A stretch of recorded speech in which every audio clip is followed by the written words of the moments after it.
Welcome to another episode of Grace on Tap. Grace on Tap is a podcast dedicated to the history and the theology of the Lutheran Reformation, all over a nice cold beer. I'm Evan Gaertner. And I'm Mike Yagley.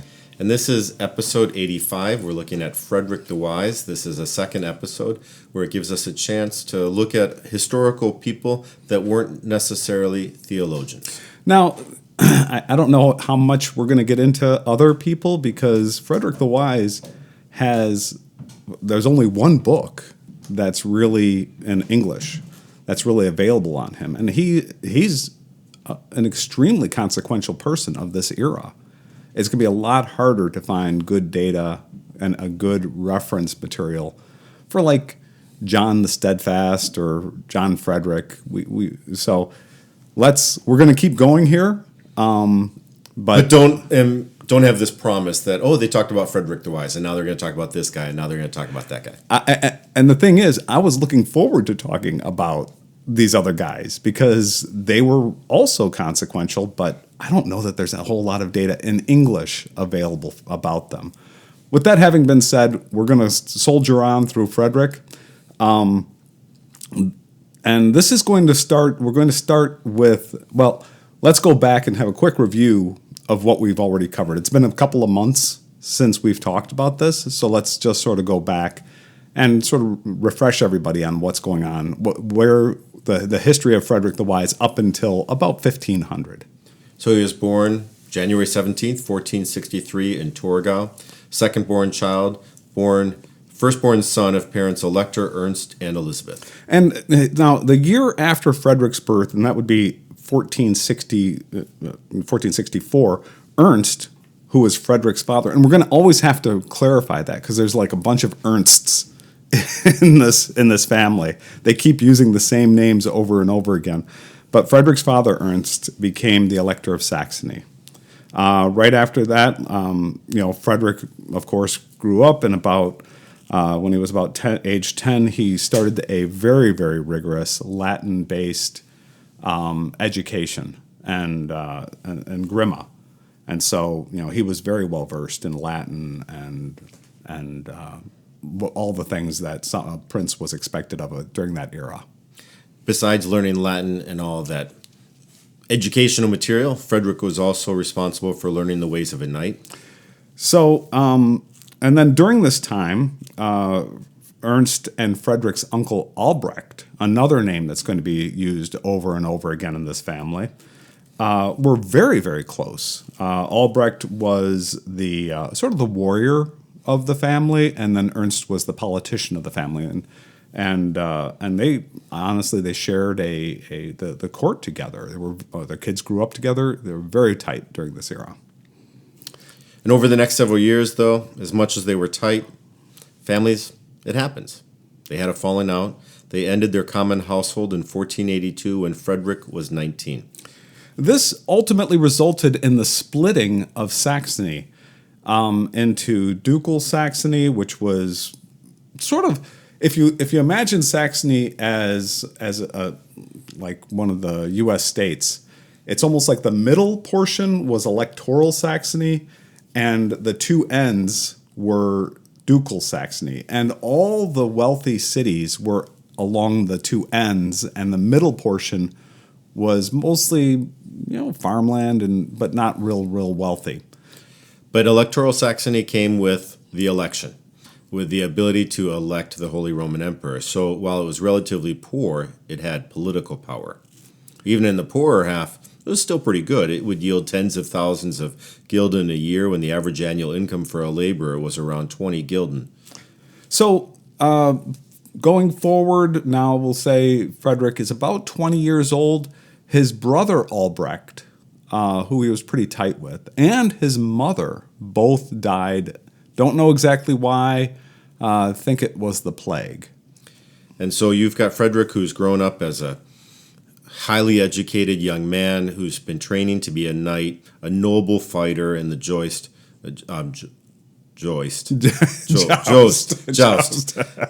There's a typo here, and I didn't catch it. Sorry about that. Frederick feared the plague, and he kind of develops a paranoia about the plague, and so he isn't someone that's going to be all that comfortable around illness or sickness. So, going forward, his father died when he was 23 years old now, and he became, at that point, Elector Frederick. So, pretty young Elector. And in episode 84, we had mentioned that the Fredericks go by 1, 2, 3, then they reset back to 1. So he's Frederick the Third of Saxony at the young age of 23 after his father's death in a hunting accident. Now, as we mentioned, there were no major cities in electoral Saxony. But you have Wittenberg. But Wittenberg, yeah. And Wittenberg has a population of about 3,000. It's one of the bigger cities. Compare this to Cologne, though, at that time, which was around 45,000 people. Now, one of the things, there were three things that were really important for any self-respecting prince. The first one was to have a grand residence, so massive. And he didn't have that. He didn't have that. To have a university. Didn't really have a grand university. Didn't have a grand university. And the third one was to have some sort of religious focus for his land. There's potential for that, but it hasn't really been marketed with the relics that Wittenberg is able to have. And so, electoral Saxony compared to ducal Saxony, there's a little bit of jealousy there, maybe a little bit of a drive within Frederick to match the Albertine lands. Oh, absolutely. Of I don't know Saxony. if it was. I don't know if it was jealousy or if it was just the recognition that in order for him to be an effective prince, he needed to have these things. So when he looked over all of his lands, he looked at, and we'll talk about it in a minute. But Wittenberg had something going for it. It was one of the bigger cities that was available in electoral Saxony, number one. So it was in the running. The second thing that, there was, I think, an old castle that was sort of beat up. It needed to be torn down, but there was sort of something there. And then the third thing, and this is the most significant one, was back in the 1300s, and it's in my notes here someplace, 1346. Yeah, Pope Clemens VI decreed that the castle church to be a relic center subordinate only to the Pope, so it could be his religious center. And he's going to eventually build in Torgau his big residence. The Heffenhall's castle that he's going to build up in Torgau will be that place. So not everything that he wants for Saxony is going to be found only in Wittenberg. Oh, yeah. Yeah, he's got more to work with than just Wittenberg. But he's starting to pay attention to Wittenberg, though. Absolutely, and one of the things that he does to try to, again, I guess the way I understood the book was that in order for him to get stuff from the empire, in order for him to get stuff from the Pope, he had to have a certain level of respect that could give him negotiating power. And there were different ways to get this respect. The first three were those three things that we talked about. The residence, the university, and a religious center. Right. There's another part to this, and that's whenever he shows up someplace, he has to make a splash. And he started that way. So he becomes the elector when he turns 23. And in 1487 at the Reichstag, he hosts a dinner, and he wants this to be a big dinner. And it was. So he even had it where birds would fly out of the pies when the pie would be cut to be served. Yeah. Who would do that? Frederick did. That's how you become a first-rank prince in an empire. You got birds flying out of pies. Some people tweet. He did more. He brought the bird with the tweet. And then, besides working on his own internal kingdom, what he starts to recognize is that he needs to build strong relationships. So King Maximilian, the future emperor, is going to become someone he wants to have a strong relationship, be a trusted advisor to Maximilian, understanding that if Frederick and Maximilian are the two guys that talk to each other whenever they got to sort something out, that's going to change in a positive way. Each time one of them rises to another level of power, the other one will be brought up with them. And so that sort of gets us caught up with everything that's happened up until about this period. So that's about episode 84. But we are recording episode 85. 86. So, well, the Lutheran Luncheon Club I didn't number in the series. I see. A special edition. That was a special edition. I didn't notice. Okay, so this gets us all caught up. Right. And about the same time of the 1490s, Frederick's not only got his political life going, his social life starts to develop. He meets a woman. They never get married, and that's going to be something that is kind of confusing to us. We're going to talk about marriage and concubines, but he treats her as his wife. So, how much do we know about her? Not a whole lot. Like, what's her name? Anna. We think maybe. We think her name was Anna. And the reason we think that is possibly because in 1525 there was a portrait of Frederick with a woman named Anna. Right, and she was the stepdaughter of a very prominent Nuremberg merchant. So she is a part of the bourgeoisie, but not of the noble class. Right, sort of similar to like Kate Middleton today. Yeah, so William today, he can marry Kate Middleton, but maybe back in... he couldn't. Yeah, there was no way back in late 1400s, there was no way that... So Kate Middleton could have been the concubine. That's right. But not the married spouse. Exactly. Now, concubines, it sounds very, I don't know, like dark alley, red light district. But it really wasn't that. It was a way for nobles to have an honorable, respectful relationship, but not get into the entrapments of noble marriages. And we'll get into all of this a little bit later. But during this era... Exactly. It was okay for nobles to be married to have a concubine. But they couldn't do both. You couldn't be married to a noble woman and have a concubine of a merchant class. Exactly. You kind of had to pick. And so Frederick picked. He picked Anna. And what that meant was that any children that came from that union would not be eligible for royal positions. And so Frederick gave that up for his children, grandchildren, and so forth. As early as 1498, Frederick wrote to his cousin stating that it would be difficult to marry because he had already found his special one. So going down the road here, Frederick had a younger brother named John. And then I think that's his youngest brother. Yeah, right? But he's the one that he's going to rule with. And in fact, Frederick and John have to kind of rule Saxony together. It gets a little complicated, but Frederick recognizes he's good at making political decisions, but managing the military and gaining that credibility just seems out of reach for him. This is very similar to the relationship between Frederick's father, Ernst and Albrecht. Albrecht was the warrior.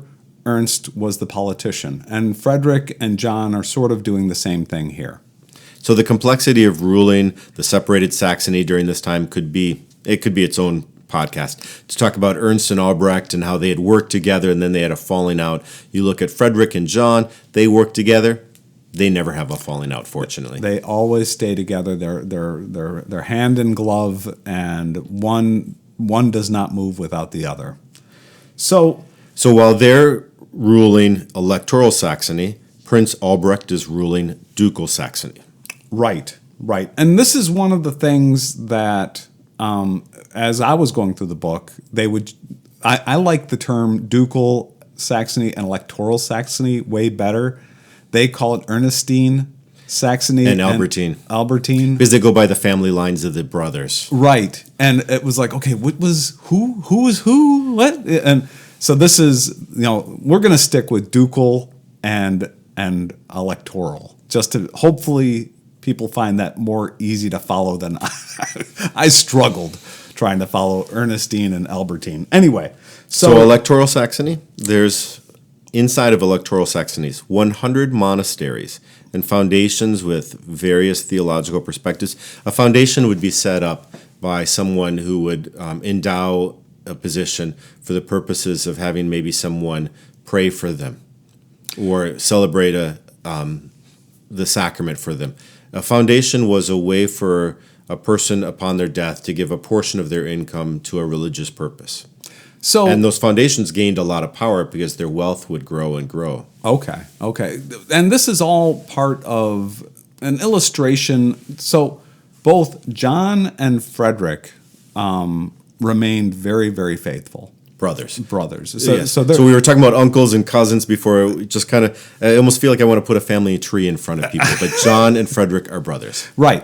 So let's just take a moment and you look at the entire royalty running Europe during this time. Doesn't matter. We'll go outside of just John and Frederick and look at the whole bunch of them: the Medicis, the Habsburgs.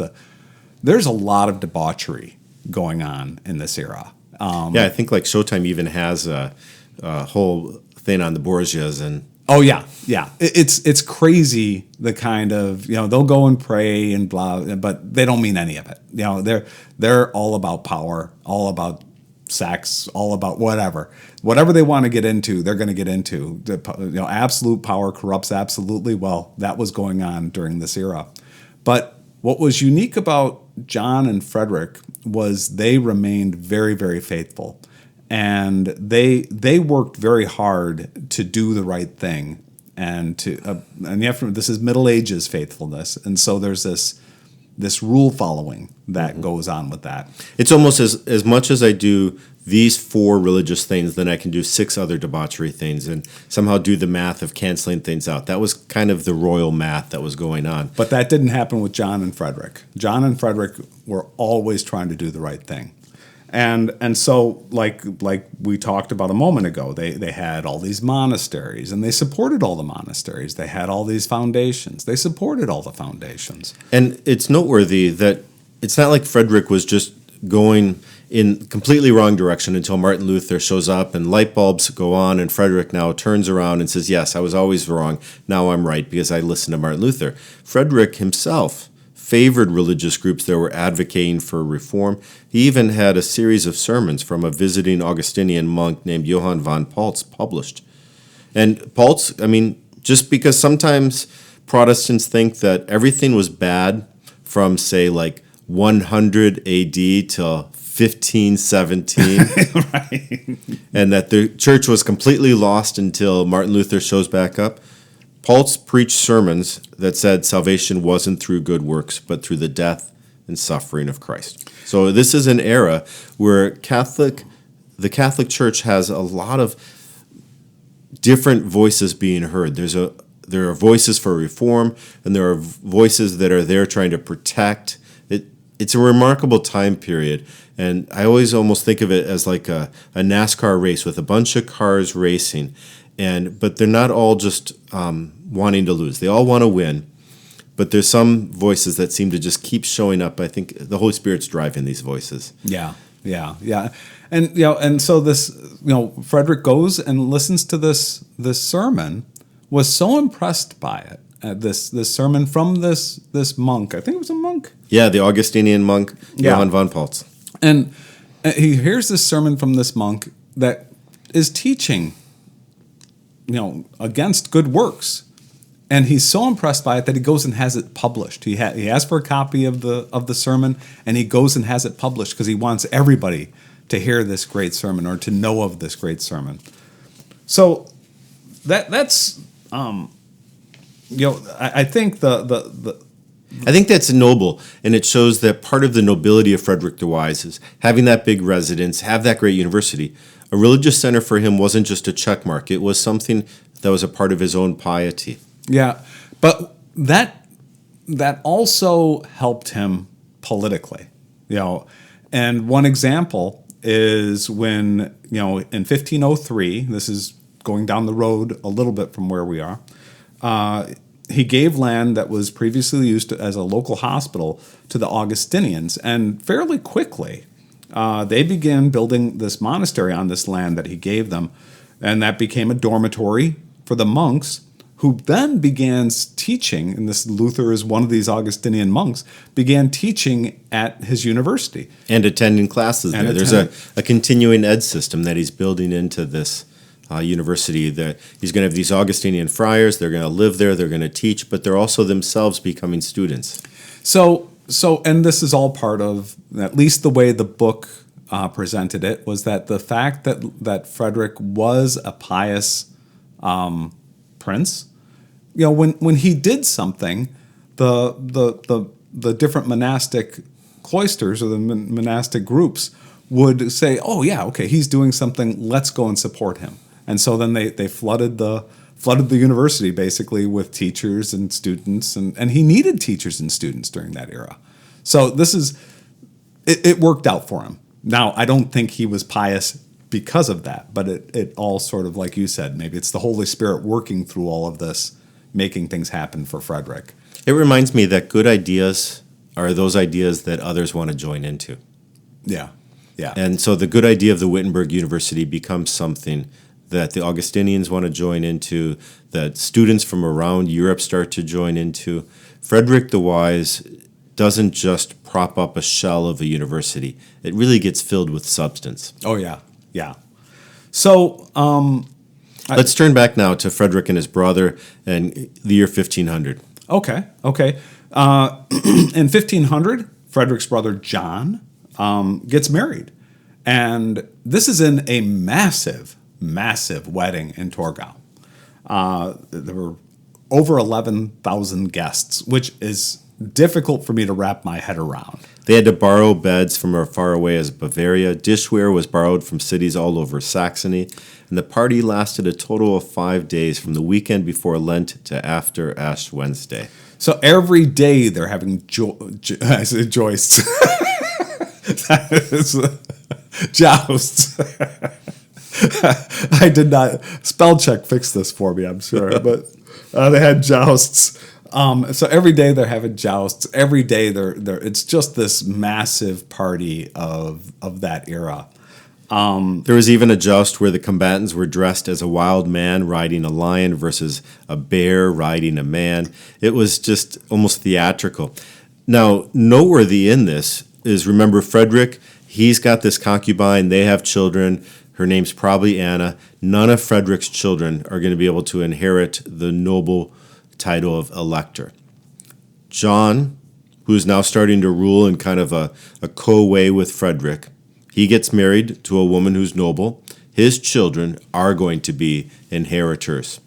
Right. And his children are going to be a part of Frederick's own nurturing of what a noble's going to be like. And so listen back to our commentary on the Magnificat, and you can read about how Martin Luther's writing the Magnificat as a letter to John's son, John Frederick, as a way to encourage this young man to grow into his nobility.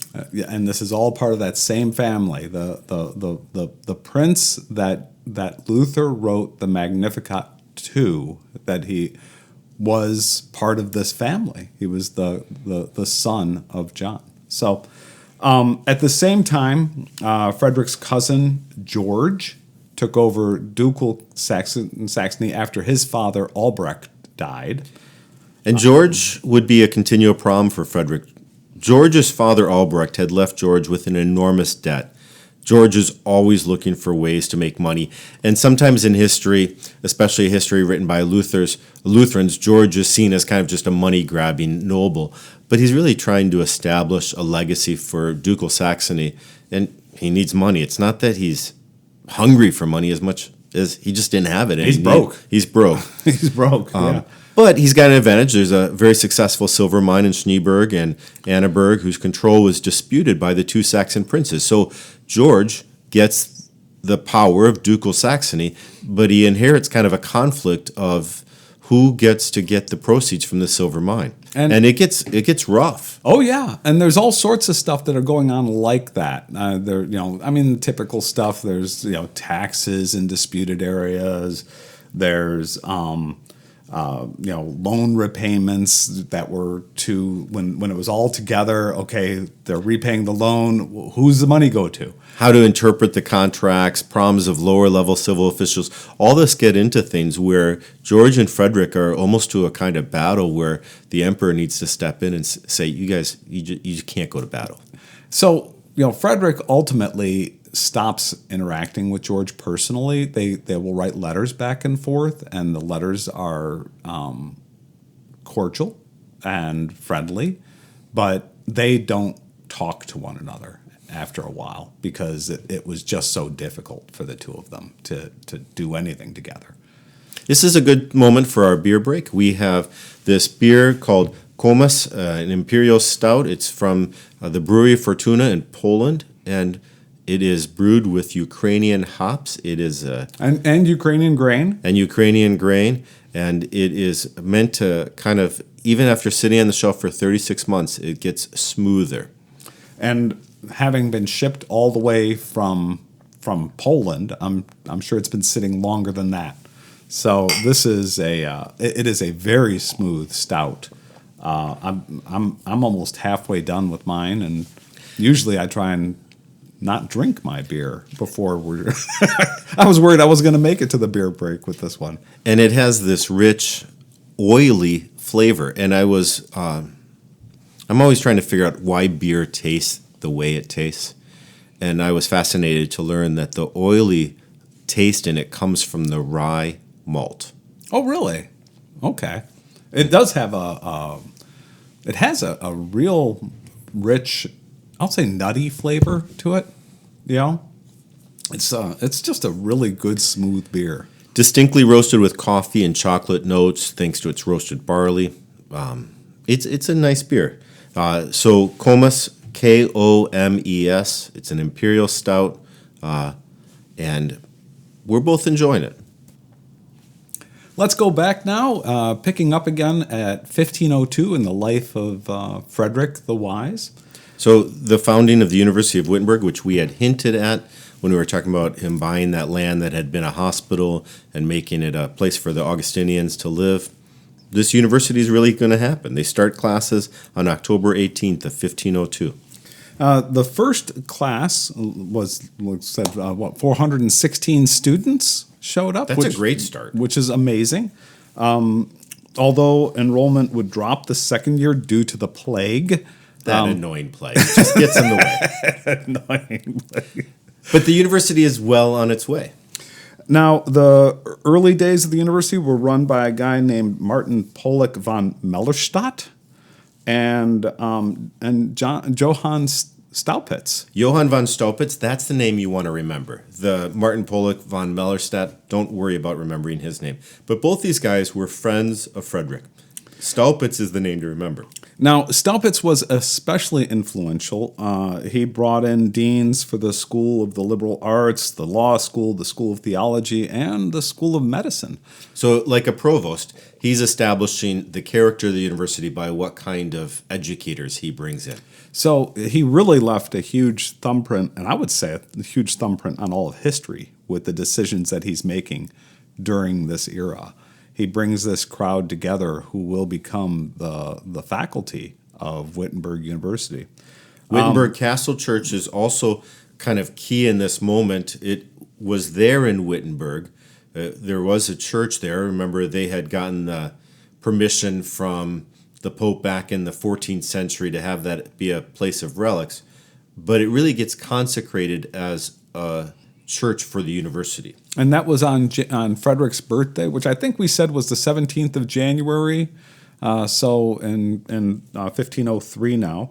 And so because Frederick was such a great supporter of the arts, this church was full of beautiful art. And actually the church, and eventually when the castle is finished, it will also be incredible. It includes art from Albrecht Dürer, who's really fundamental in woodwork, and that presentation of a face that was not just a stylized medieval face, but Dürer really started to have this artistic ability to show the individuality that was in people. He was kind of revolutionary in this type of art. And the book that Mike and I are using for Frederick the Wise, his biography, it describes almost a person walking through each room and what art they would see. And he spent quite a bit of time talking about the art. I actually condensed it down to like one sentence because there was just went on and on. And that one sentence is, Frederick was a generous supporter of the arts. That is the one sentence. The most significant gift that the church is going to be receiving during this time is a papal bull that's going to grant more indulgences to the visiting faithful. So the indulgences that they get with this one. Actually, it gets added to all the other indulgences available to Frederick. This one, along with all the other, makes it available. And viewing the relics at Wittenberg included and I don't know how to pronounce this. Maybe you can help out. The with Portiuncula Indulgence of Saint Francis, which remitted the punishment and guilt of all repented sins. Normally, this indulgence was only granted to you if you traveled to Assisi. But you could now come for the low price of going to Wittenberg. On All Saints' Day, November 1st. You could get what was it? How'd you say that? That was the Portiuncula Indulgence. Yeah. But what is noteworthy is that there would be so many people arriving on November 1st into Wittenberg to get this unique indulgence that special confessors had to be brought in to handle all the work. So just like John's wedding required beds from all over Europe and dishware from all over Europe, November 1st in Wittenberg required bringing in confessors because people would come, they would confess their sins, they would have acts of devotion and piety, they would receive the sacrament. And this date, November 1st, is going to really kind of be important in a few years in 1517. Absolutely.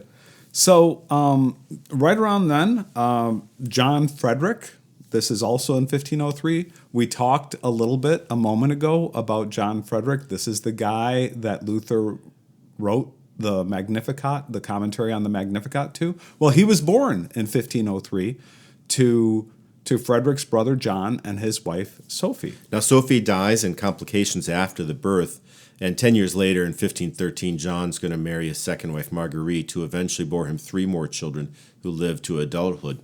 John Frederick is the boy that's going to rise up to be the leader of Electoral Saxony. So it's going to go Frederick, John, Frederick. Right.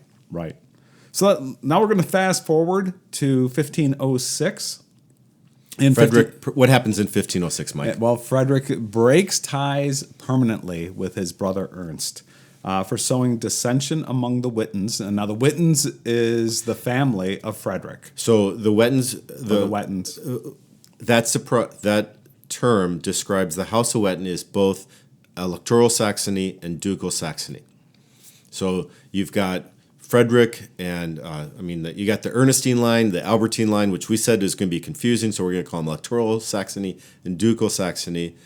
Ahead of those two terms is the House of Wettin. And what does Ernst do wrong? Well, the biggest thing he did wrong was he slurred Frederick's wife. His concubine, I should Anna. say. And he used a term, and they had it in the book. I don't think I captured it here. But he used a term that could be interpreted to, we'll say, a streetwalker. Mm-hmm. You know, there are different ways to interpret the use of this term, but it really, really made Frederick angry, and so they broke off relations. So you've got 3 brothers. You've got Frederick, you've got John, and you've got Ernst. Frederick and Ernst aren't talking, so John tries to work out an agreement between the 2 other brothers. But Frederick and Ernst won't even be in the same room with each other. So John ends up doing this sort of shuttle diplomacy thing. Ernst is in one room, Frederick's in the next room, and John's walking back and forth between the 2 of them, trying to work out an agreement to get them together again. And John thinks he got the agreement. He had urged his brothers to put everything behind them so that they could stand together as a family again. Both brothers agreed. Until just a few days later, the big agreement, after all that work, the big agreement only lasted a few days. Meanwhile, because as much as John was trying to negotiate with Frederick and Ernst was also negotiating with the emperor to rule on who the next leader of Electoral Saxony would be after Frederick. John and John Frederick were dying. So Ernst kind of plays this long game. So he's thinking, all right, after my brother Frederick dies, and after my brother John dies, and after John's son John Frederick dies, who's going to get Electoral Saxony? Ernst negotiates what he thinks is the route for him to get that position. Yeah. Which I guess in a way, you might. It ended up being the long game. All 3 of those guys didn't die for a long, long time from here. But in this era, with the plague and everything. It could be fast. That could be next year. I mean, so Ernst is playing a game here, and boy, did that tick off Frederick. That was the absolute end. To work so hard to rebuild the relationship, both John and Frederick. And the idea is to rebuild it for the strength of the House of Wettin, while apparently Ernst is building the House of Ernst. Right. So that gets us to 1507. In 1507, Pope Julius II is appealing to the imperial estates to bequeath their relics to Frederick. So there's this gathering of relics that are supposed to start showing up in Wittenberg. So along with the many pieces of art in that church, in Frederick's church, these relics made Wittenberg a favorite destination for worshipers.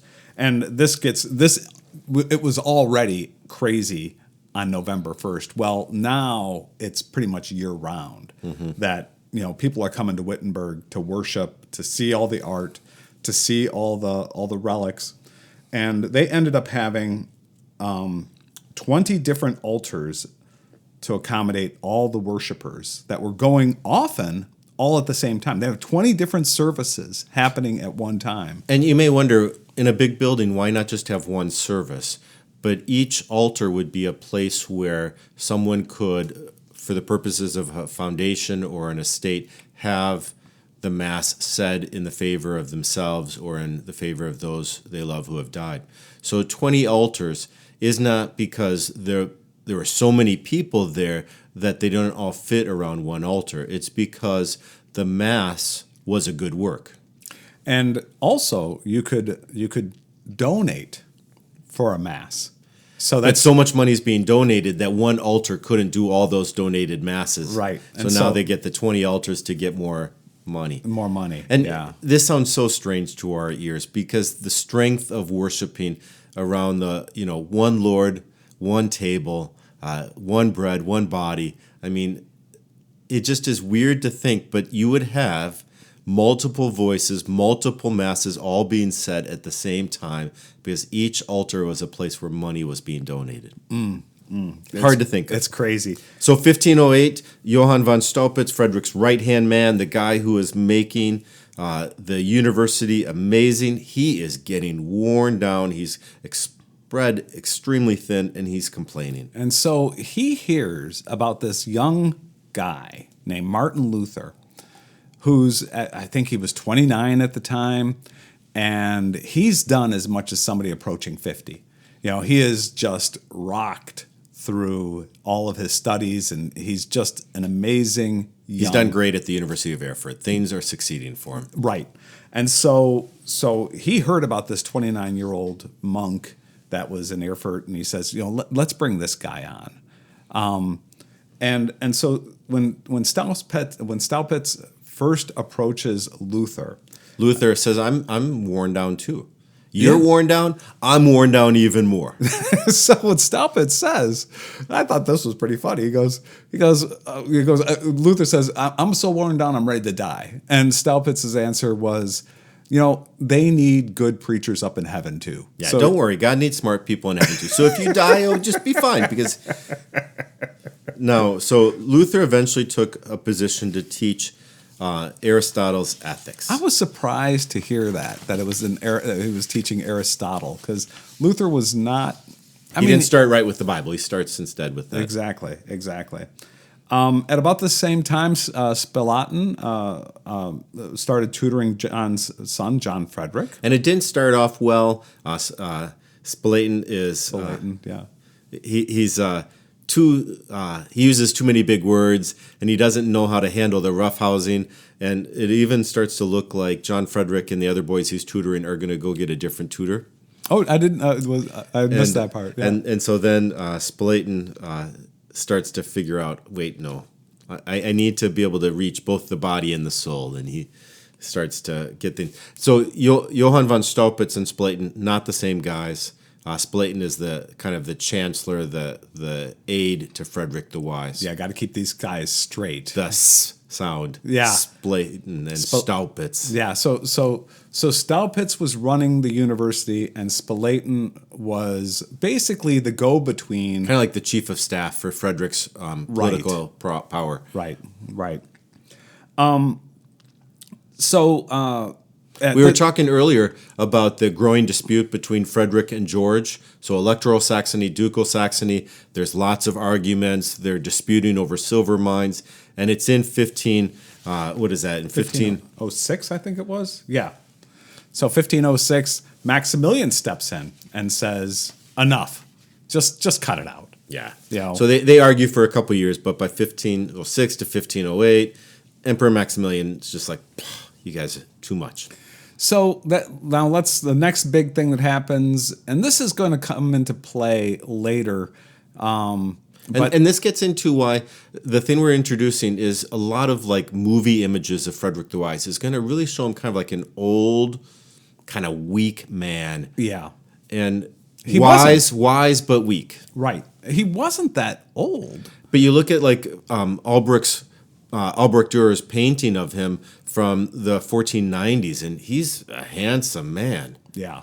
But what happens in 1510? In 1510, he gets the gout, along with kidney stones, gallstones, some kind of stones. Yeah, the stones. And so he gets sick, and he never really quite recovers, and so he really starts having problems. I mean, you have to think back. This is a guy who was very vigorous. He loved jousting. He loved fighting. He was a very physical guy when he was younger. And now in 1510, he gets gout and he gets stones, and he just is a mess for the next 15 years until his death.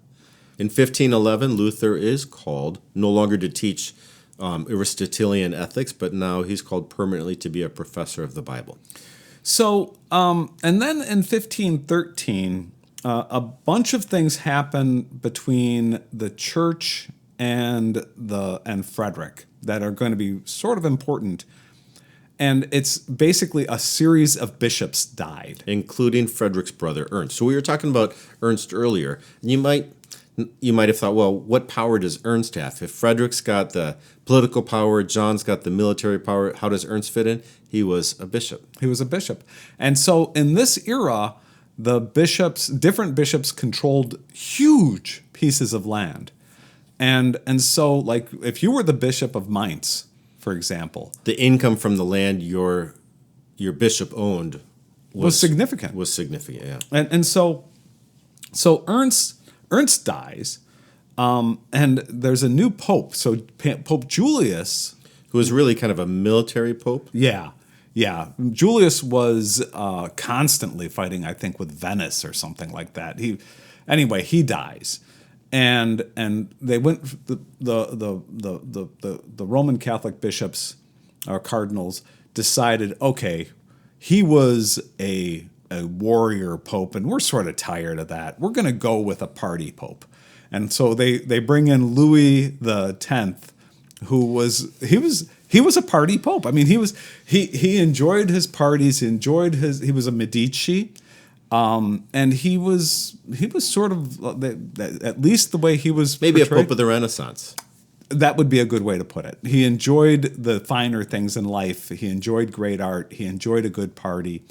He wasn't really much of a theologian. But so we've got Leo X, and he's a new pope, and we also have a lot of bishop positions that have recently become vacant. Yeah. And the Brandenburgs, a competing family to the Frederick's family of the Wettins, the Brandenburgs see this as a moment to kind of seize some bishoprics that had been in control of the House of Wettin to now put them in the House of Brandenburg. So the Brandenburgs negotiated with the Fuggers or the Fugers. The Fugger family of bankers. Because if you want a bishop position, you can't just raise your hand and say, I want that spot. You got to buy it. Even though buying it's illegal, it happened. And that was really the important part.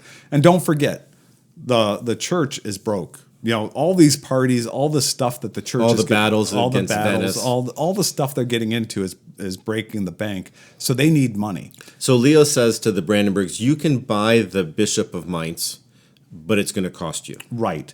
And then so they bought the Bishop of Mainz, which gave them a lot of power. And the Bishop of Mainz was an elector also, right? That's right. And so that came with the political power besides the economic power. And then they also got the Archbishop of Magdeburg. I think the Brandenburgs got that too. And that sits inside of the this Brandenburg family from about 1513 for one, 1514 to the other, to 1545. Right. And so how are they going to pay for these positions? Indulgences. And so all the land around Luther. So you have Frederick in ducal. In electoral Saxony, who is protecting. He doesn't let indulgences be really sold, especially indulgences that are benefiting the Brandenburg family, because the Brandenburg family took the bishopric that used to be in the House of Wettin. Right. So now he's, if you want to be in electoral Saxony and you want to have indulgences, you have to go through Frederick and get the indulgences that belong to Frederick. But his indulgences aren't apparently pretty enough. The indulgences, the Archbishop of Mainz, Albert of Brandenburg, he's selling some plenary indulgences. Right. Which is big. That's a big deal. A plenary indulgence. Which is basically everything. Everything.